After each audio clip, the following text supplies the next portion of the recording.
Oke, kembali lagi bersama saya Dian Tambun dalam program OSIK, ngobrol asik seputar dunia hukum pada saat ini. Saat ini saya sudah bersama seorang pendidik, akademisi yang mungkin banyak yang sudah mengenal siapa sih sosok yang saya temui pada saat ini. Beliau adalah seorang akademisi, seorang praktisi hukum, dan mempunyai banyak bidang yang sudah mengupas masalah buku-buku dan menciptakan suatu ilmu bagi untuk banyak orang. Selamat siang, Prof. Selamat Suandi siang, Cahaya. Pak. Bagaimana kabar Pak, Ian. Prof? Semuanya baik. Amin, amin. Jadi gini, Prof, kedatangan kami dari Humaydi untuk bincang-bincang dengan Prof Ya. masalah kebangsaan dan hukum di bangsa ini. Dari kacamata Prof sendiri sebagai praktisi hukum, sejauh mana Prof melihat keberadaan hukum di Indonesia itu sampai saat ini, Prof? Jadi kalau saya boleh ngomong jujur itu, keberadaan hukum di Indonesia ini semakin ke depan kelihatannya semakin jelek tuh, semakin merosot. Salah satu contoh aja, ada satu perkara perdata itu lawannya nggak ada, lawannya tidak ada. Kita sebagai penggugat, kita sudah ajukan gugatan dengan benar, buktinya benar, segalanya sudah betul. Lawannya pun tidak ada. Tahu-tahu diputus bisa kalah kita. Mengapa bisa kalah tuh? Mungkin ada sesuatu yang belum saya sampaikan.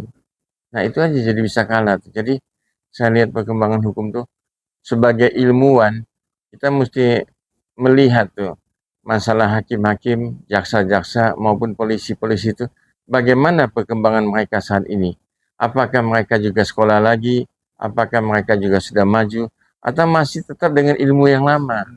Nah, kalau masih tetap ilmu yang lama, apa yang dibilang tentang the living law oleh Friedman maupun oleh Egan Early, itu sama sekali tidak masuk. Tujuan hukum yang kita dambakan itu adalah satu keadilan, restoratif justice, keadilan restoratif.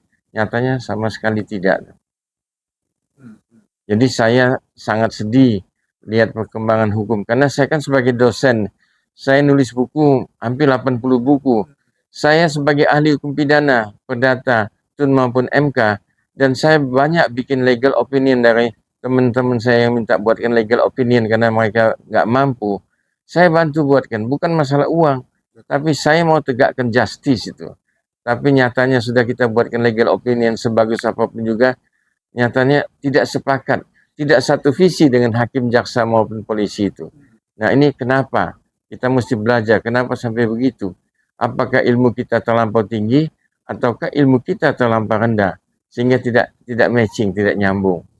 Ya, ya, ya. Jadi Bapak melihat perkembangan sampai saat ini, hukum di Indonesia itu apa memang benar-benar sudah ditegakkan atau masih abu-abu? Jadi kalau saya lihat perkembangan hukum di Indonesia ini sangat sulit tuh Bapak, Pak ini, Pak siapa? Lihat. Pak Lian. Kenapa? Hukum itu kelihatan semakin ke depan, semakin gelap, semakin tidak ada kepastian, semakin abu-abu. Apalagi saat ini kalau kita lihat di mass media, si A sudah jadi profesor doktor, si B jadi profesor doktor. Saya tahu mereka nggak pernah kuliah. Kok kalau nggak pernah kuliah, profesor doktornya dari mana?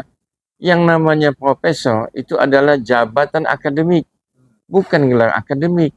Kalau S1, S2 mungkin bisa dikatakan itu adalah gelar akademik. Sekarang saya tanyakan kepada Pak Lian, apakah bisa saya nggak kuliah di Jayabaya, saya bisa dapat profesor dari Jayabaya? Saya nggak pernah kuliah di Trisakti, tahu-tahu Trisakti kasih saya profesor. Saya nggak pernah kuliah di UI, tahu-tahu UI kasih saya profesor. Apa bisa begitu? Nah kalau nggak bisa jadi profesor apa itu namanya? Profesor apa? Profesor honoris causa atau profesor apa? Nah ini gejala begini semakin banyak dan semakin brutal tuh. Jadi kalau you mau misalnya jadi pejabat, ya sekolahlah, sekolah yang betul. Jangan you mau jadi pejabat, you mau naikkan gengsi you dengan jadi profesor, dengan jadi dokter, entah dari mana, saya pun nggak tahu. Itu salah tuh. Dan kita bangsa Indonesia juga kalau lihat seorang profesor tuh kayak dia itulah kayak dewa dari langit turun ke bumi. Padahal dia nggak bisa ngajar, nggak ada S1, nggak ada S2, kok bisa jadi profesor? Nah, itulah hal-hal demikian tuh sangat sangat riskan dan sangat jelek lah untuk Indonesia tuh. Oke. Jadi penegakan hukum seperti apa nih Pak yang sudah sering terjadi tertangkapnya dari gubernur, bupati, wali kota? Kita lihat Bagaimana? Pak Lian nih, banyak gubernur, ada menteri, ada wali kota, ada bupati yang ditangkap. Tindak pidana korupsi, tapi tidak ada yang dihukum mati. Nah, kenapa tidak ada dihukum mati? Karena di dalam pasal 2 Undang-Undang Tipikor itu boleh dihukum mati. Kenapa tidak mau? Di Cina, di Tiongkok tuh hukuman mati paling banyak di dunia tuh. Setiap tahun mereka 6.000 lebih yang dihukum mati tuh. Korupsi $5.000 aja mati. Kita di sini korupsinya triliunan. Nggak dihukum mati. Mengapa nggak dihukum mati? Nah, itu satu tanda tanya. Jadi kadang-kadang saya sangat sesalkan itu.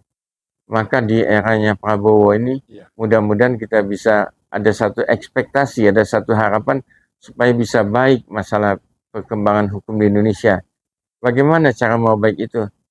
Saya rasa masalah putusan itu mesti tangan besi, Pak. Sesuai dengan undang-undang aja, nggak usah lebih-lebih. Disesuaikan aja dengan undang-undang. Kalau ada hukuman mati, ya mati. Kenapa ada hukuman mati malah terdakwanya dihukum cuma 2 tahun, 3 tahun? Kan jadi sebagai penegak hukum, hakim, jadi tidak menunjukkan adanya satu keadilan dalam dunia hukum tuh. Padahal hukumnya ada. Kalau di London atau di Amerika, hakim itu mesti memutuskan demi keadilan berdasarkan undang-undang. Kalau kita demi keadilan berdasarkan ketuhanan yang Maha Esa. Jadi kita tuh memutus sesuai dengan kata hati hakim. Dan sesuai dengan undang-undang kadang-kadang. Nah, maka itu jadi, ya saya kan yang memutuskan itu. Saya kan berdasarkan kata hati saya. Sedangkan dalam putusan itu selalu tertulis demi keadilan berdasarkan ketuhanan yang Maha Esa. Saya dapat wahyu dari Tuhan, dapat ilham dari Tuhan untuk memutuskan itu. Padahal di Common Law demi keadilan berdasarkan undang-undang. Jadi kalau hakim itu memutuskan tidak sesuai dengan undang-undang, hakim itu bisa dipidana. Ada nggak hakim di Indonesia bisa dipidana? Nggak ada. Ada nggak hakim Indonesia bisa menyita barang di Jepang atau di Cina atau di Singapura? Bisa dia sita, bikin penetapan dari sini. Nggak pernah ada, saya sudah 40 tahun, nggak pernah ada. Saya ada sidang di Singapura tuh, di arbitrase Singapura tuh. Seorang arbitrase bisa nyita barang klien saya yang ada di Cina, di Seaport, bisa dia sita. Begitu hebatnya seorang arbitrase. Kita di Indonesia, majelis hakim, pengadilan, ketua pengadilan, bisa nggak nyita misalnya batu bara klien saya yang ada di Cina, di Seaportnya, bisa disita? Nggak mungkin punya. Sampai tua pun, sampai mati kita tunggu nggak akan bisa. Mengapa itu tidak bisa? Mengapa kita tidak mau belajar supaya itu sampai bisa? Mengapa tidak mau belajar? Karena angka membaca rakyat Indonesia ini tidak lebih daripada 2%. Minat membacanya nggak lebih daripada 2-3%. Bagaimana mau bisa jadi profesor? Baca aja nggak mau. Nah, cobalah dibanding. Oke. Jadi bisa Prof tegaskan bagaimana Prof melihat sampai saat ini kinerja dari kepolisian, hakim, pengacara, sampai kementerian itu, Pak Prof melihatnya seperti apa? Kalau saya lihat masalah penegak hukum, kita mulai dari polisi, jaksa, dan hakim. Kalau polisi sekarang ini rasanya semakin tidak keruan tuh. Semakin tidak elok lah. Kenapa? Banyak yang sudah nuntut pra peradilan. Kenapa menuntut pra itu? Mungkin polisinya salah tangkap, salah sita, salah tahan, ataupun salah buat penetapan, maka pra-pid di mana-mana timbul. Saya banyak sebetulnya untuk jadi ahli pra-pid, cuman saya nggak mau. Kenapa saya nggak mau? Karena yang dituntut itu adalah Polda DKI. Saya banyak jadi ahli di sana. Masa saya mau jadi ahli pihak lawannya, kan rasanya tidak elok aja. Jadi saya banyak nolak. Tapi buktinya banyak itu perapit-perapit yang timbul tuh di mana-mana ada. Mengapa sampai ada perapit? Salah satu contoh, ada salah satu Polda, nggak usah saya sebut, lokus delikti, tempus deliktinya ada di Jakarta.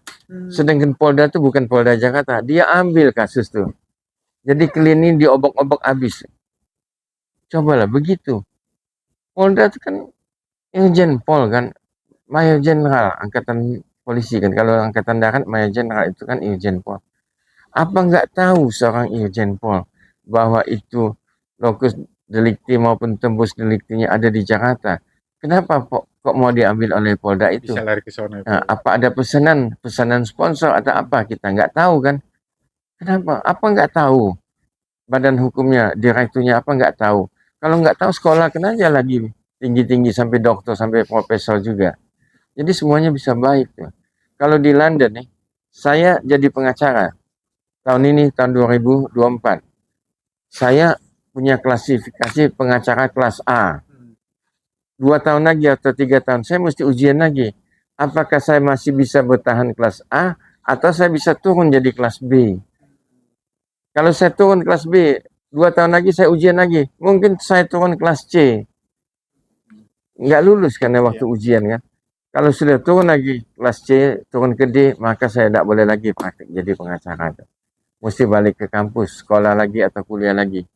Kalau kita di Indonesia sudah jadi pengacara, seumur hidup kita tetap pengacara itu. Nggak ada ujian-ujian lagi kan. Dan dari pengacara itu aja, ketua-ketua persatuannya rebutan mau saling, aku yang mau jadi ketua, sikutan, aku yang mau jadi ketua karena aku lebih hebat. Iya.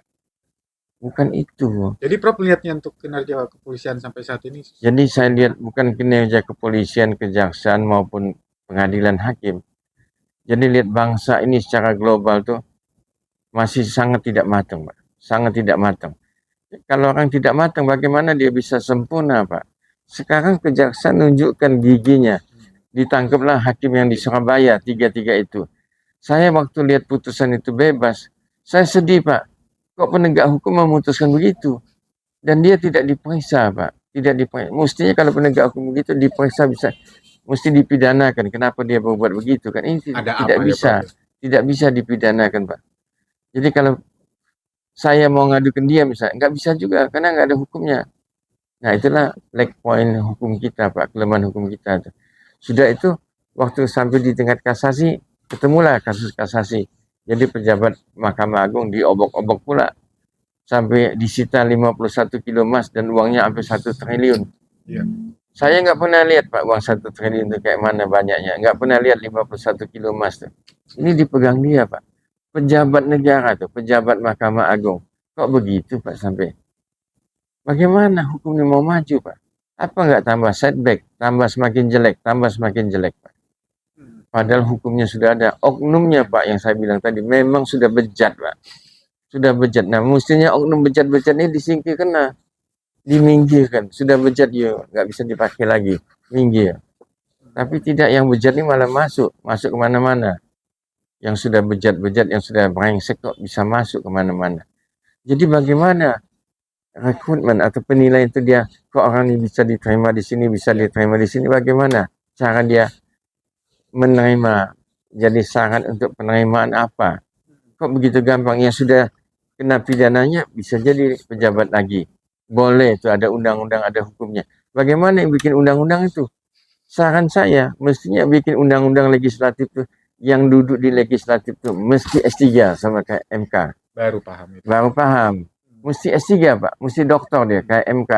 MK itu kan yang bisa masuk itu hakim mesti doktor. Iya. Kenapa enggak Komisi 3 yang bisa bikin undang-undang itu mesti doktor, Pak. Mesti S3. Kenapa? Kenapa itu enggak dilakukan? Nyontek aja yang baik dari MK. Yang baiknya, yang jeleknya jangan. Setuju. Kenapa itu enggak dilakukan? Mestinya kalau bisa semua hakim itu mesti S3, Pak. Baru betul. Contohnya di Meksiko, Pak. Di Meksiko mungkin 20 tahun yang lalu atau 30 tahun lalu. Itu tindak pidana korupsi nomor 1 di dunia, Pak. Ya. Dia ganti semua, Pak. Hakim-hakim itu diganti dengan akademisi, profesor doktor masuk ke sana semua. 15 tahun kemudian turun dia rankingnya, nggak nomor 1 lagi Pak, mungkin nomor 15 di dunia. Itu kan contoh. Kenapa kita nggak mau nyontek yang baik kan? Yang kita lakukan juga nggak baik kan? Kita belajar dong. We learn from the past. Itu mesti kita lakukan. Ini tidak Pak. Jadi saya lihat Indonesia ke depan tuh rasanya semakin suram Pak. Semakin suram. Siapa jadi pejabat, siapa jadi ketua, siapa jadi kepala, kerjanya aduh, nggak pernah dia mikirin rakyat Pak. Itu nggak pernah dia mikir. Kalau saya jadi pejabat negara, saya nggak perlu nyari uang Pak. Nggak perlu mau nyari uang. Saya mau tegakkan hukum ini aja. Saya mau tegakkan. Saya nggak perlu nyari uang. Uang dalam praktek saya sudah bisa untuk ongkos setiap hari. Saya praktek kerja dengan keringat darah Pak kita. Dapat kita duit untuk makan. Kalau kita jadi pejabat cuma mau korupsi, cuma mau maling aja, ya saya rasa masuk aja ke tanah sendiri, keduk kuburannya, ya masuklah nyemplung ke situ. Saya memang sudah punya niat. Setiap tindak pidana itu kan ada 2 kelas tuh Pak. Yang pertama itu ajas legalitas mesti dipenuhi. Yang kedua itu doktrin pertanggungjawaban pidana. Sekarang kalau you misal jadi pejabat, you sudah pengen maling, pengen ngumpulkan duit sebanyak-banyaknya, pengen duit dari perusahaan itu masuk ke kantongnya, itu kan sudah punya niat, sudah punya offset, kesengajaan dengan maksud itu artinya. Jadi sudah belum duduk aja sudah pengen, saya bisa ngambil duit ini masuk kantong saya, ngambil duit itu. Kan nggak baik tuh. Ada buku saya tentang Fresh Emerson tuh, yang mengatakan, saya tulis dengan Hakim Agung. Dia bilang kalau misal hampir setiap pejabat negara itu oknum ya, bisa pikirannya bagaimana dia punya belit itu nyusahkan rakyat. Jadi dia punya politik. Contoh aja di airport, saya di airport Bali. Bulan pertama saya ke sana, keluar tuh mesti melalui pintu ini. Bulan kedua atau 3 bulan lagi saya datang, bukan pintu ini, mesti pintu Beda sini, lagi. beda lagi. Kenapa? Supaya ada perubahan. Kenapa ada perubahan? Supaya ada uang yang dihabiskan ke sini. Kenapa supaya uang dihabiskan ke sini? Paling nggak ada komisi untuk saya. Mungkin begitu. Jadi apa nggak saya bilang dalam topik buku saya itu betul. Kalau sudah jadi pejabat negara, pikirannya lain tidak bagaimana mau menyusahkan rakyat. Menyusahkan rakyat itu oknum ya, oknum pribadi dia. Jadi politik dia, belit dia bagaimana saya bisa dapat duit sehingga rakyat susah. Ya. Contoh lagi di airport sini di Jakarta, kita kalau turun mau ke mobil kita Pak, dipasang cadangan itu kayak portal, dipasang portal. Kita kalau mau lewat pakai troli nggak bisa lewat Pak. Iya. Nah kenapa kalau kita Ada bisa lewat pakai troli, kan kita sampai ke mobil kita kan nggak usah capek-capek. Cari aja pegawai yang tukang collecting troli itu. Nah kenapa kita nggak boleh lewat sini? Karena dia senang kalau bisa nyusahkan kita, nggak bisa lewat, kita mesti ngikul kan. Bagasi yang kita bawa, kotak atau dus yang gede, kita mesti pikul. Wah, ini susah dong saya buat pikul sendiri kan. Tidak mau diambil lagi. Senang dia, bahagia Pak. Ada pekerjaan lagi gitu. Bukan, dia senang lihat kita susah. Yang kedua, dia bahagia, mungkin nanti suruh nyuruh yang lain lagi kan untuk ngangkutin itu, manggul itu. Oke, dia nyuruh itu kan bagus tuh ada. Karena ada office boy atau yang porter itu bisa dapat duit. Tapi kita nggak bisa dorong troli sampai ke mobil kita. Itu kan satu perbuatan menyusahkan kita kan. Kalau kita bisa itu kan kita sampai mobil, kita buka pintu, masukkan bagasi kita. Kenapa dia nggak mau menghalang begitu? Karena dia senang. Dia bahagia kalau bisa menghalangi orang lain Pak. Dia bahagia kalau bisa nyusahkan orang lain. Itulah oknumnya Pak. Oknum kita tuh begitu Pak. Kenapa dia begitu? Karena dia sekolah nggak tinggi. Maka saya selalu bilang, uneducated people always disturb the other people. Orang yang nggak sekolah tinggi itu pasti nyusahkan orang di sekitar dia, Pak. Itu pasti, Pak. Saya sudah riset tuh 42 tahun. Jadi ke depan nih Pak, tugas dan PR Pak Prabowo untuk penegakan hukum di Indonesia, mulai kasus judi online, korupsi, pinjol, terus penyeludupan. Pandangan Prof sendiri, seperti apa nantinya hukum di Indonesia ini? Jadi untuk Presiden kita Prabowo, mudah-mudahan untuk periode dia 5 tahun semua menjalan atau ekspektasi kita menuju lebih. Jadi kalau korupsi itu supaya punya efek jerah, matikan aja tuh terdakwanya, hukuman mati itu. Kita lihat kalau mati 1, 2, 3, 4, 5 kali masih ada nggak? Ini mati aja belum pernah dijatuhkan. Jadi pelaku-pelaku tuh koruptor tuh saya paling banyak nanti kena 3 tahun. Kalau saya korupsinya 30 miliar nggak apa-apa, saya tahankan aja 3 tahun. Coba matikan, hukumannya mati. Kalau misalnya hakim mematikan, putusan matikan itu kasih reward hakim tuh. Kasih bonus misalnya uang 5 juta. Mungkin rebutan hakim memutuskan itu dapat duit kan mati semua kan pasti kan. Tapi itu nggak pernah ada. Ini mau naikkan gaji hakim aja, demo dulu. Gaji sudah 12 tahun nggak naik, di demo baru mau dinaikkan tahun depan 2 kali lipat kan. Coba bilang Ketua Mahkamah Agung atau penguasa, pokoknya kalau hakim bisa memutuskan terdakwa tindak pidana korupsi mati, saya kasih 10 juta bonus.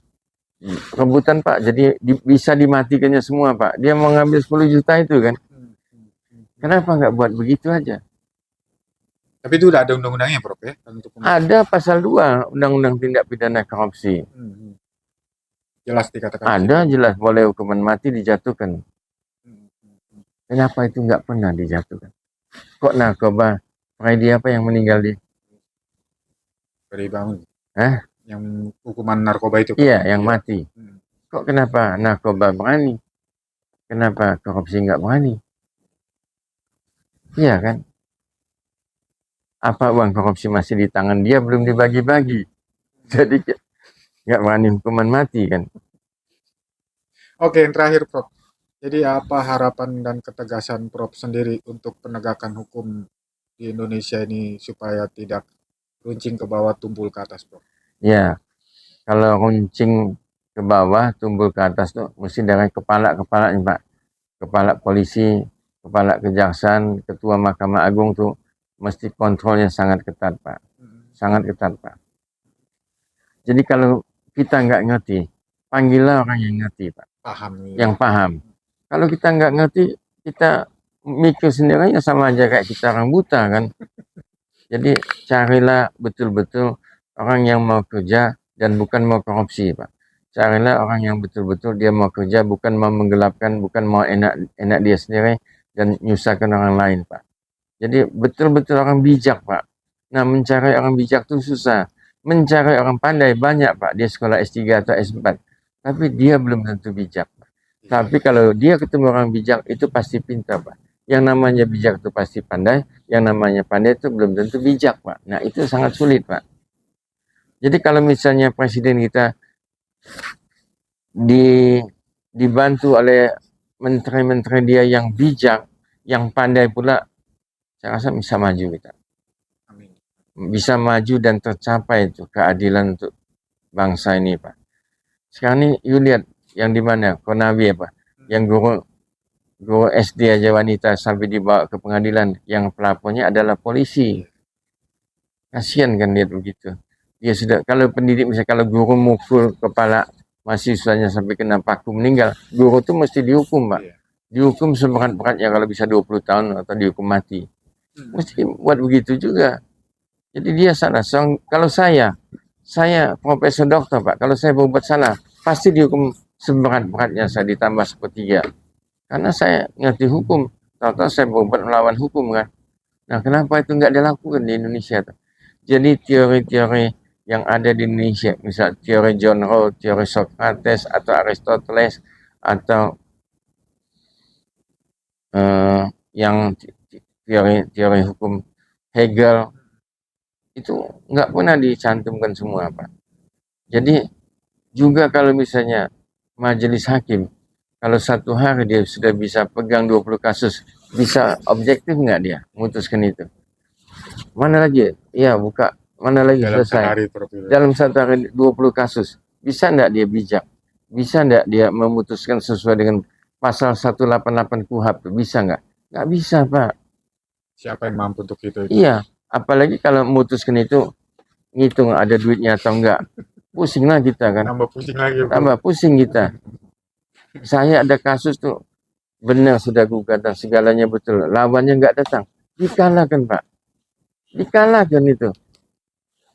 Kan gila tuh namanya. Biasa. Ini kan profesor dokter, mungkin hakim tuh belum jadi hakim, saya sudah dulu jadi pengacara. Diputuskan kalah Pak, saya mesti banding. Bukti ada, saksi ada, segalanya ada, Lengkap ya Pak. lengkap. Cuman yang nggak ada tuh, ya something special tuh saya nggak ada, memang saya nggak mau. Ya, saya nggak mau, kalah Pak saya. Apa begitu? Karena nggak ada sesuatu mesti kalah kita. Kan sakit hati kita Pak. Saya ini ilmuwan, bukannya profesor doktor saya boleh beli Pak. Kalau saya boleh beli, oke lah. Kalau saya boleh beli, nggak bisa saya ngajar di Jayabaya Pak.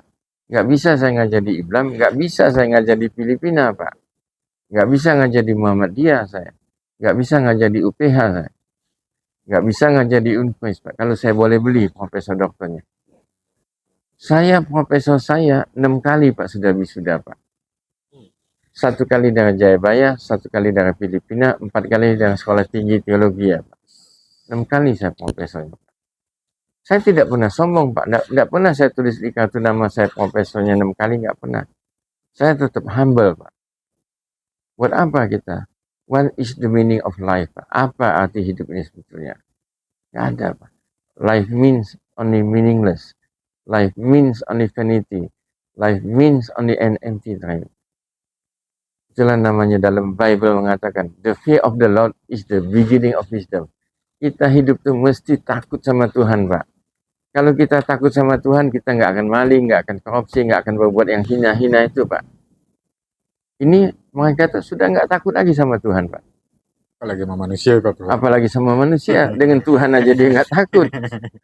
Maka tuh kejahatan tuh nggak pernah berhenti Pak. Terus dan terus ya Bro. Terus dan terus nggak pernah berhenti. Pelaku tuh nggak pernah takut sama Tuhan Pak. Kalau sudah disidangkan, pakailah seakan-akan saya agamis supaya minta divonis ringan-ringannya. Mungkin hakimnya terkecoh, mungkin juga tidak kan. Tapi lihat foto, oh datang sini pakai sarung, pakai ini, pakai itu. Biar kelihatan tuh ininya Mas ya. Iya, menunjukkan bahwa saya ini agamis Pak. Bukan itu. Moral Pak, moralitas. Kalau moralnya sudah bejat Pak, penegak hukum itu bejatlah sampai ke bawah semua Pak. Jadi memang susah Pak. Mau memberantas nih, kalau suruh saya, mungkin perlu 20 tahun, 30 tahun lagi baru bisa bagus Pak. Kalau misalnya cuma 5 tahun rasanya belum semuanya bisa terjangkau. Jadi ya, let justice be done. Even the heaven fall itu nggak pernah terjadi Pak. Di Indonesia itu nggak ada Pak. Nggak pernah ketemu Pak. Itu betul Pak. Saya ini, I had been a lawyer almost 42 years Pak. Saya sudah jadi pengacara 42 tahun Pak. Apa yang saya temukan? Ketidakadilan aja yang saya temukan Pak. Mau lapor ke siapa kita? Lapor ke Tuhan aja. Maka saya kalau mau ketemu si A, pejabat Pak, nggak boleh, ini nggak ada janji, nggak boleh, ini harinya lain, nggak boleh ketemu Pak. Saya ini mau ketemu penting Pak, nggak bisa, mesti minggu depan. Ya sudahlah saya bilang, kalau memang nggak bisa, saya mau lapor aja. Mau lapor kemana?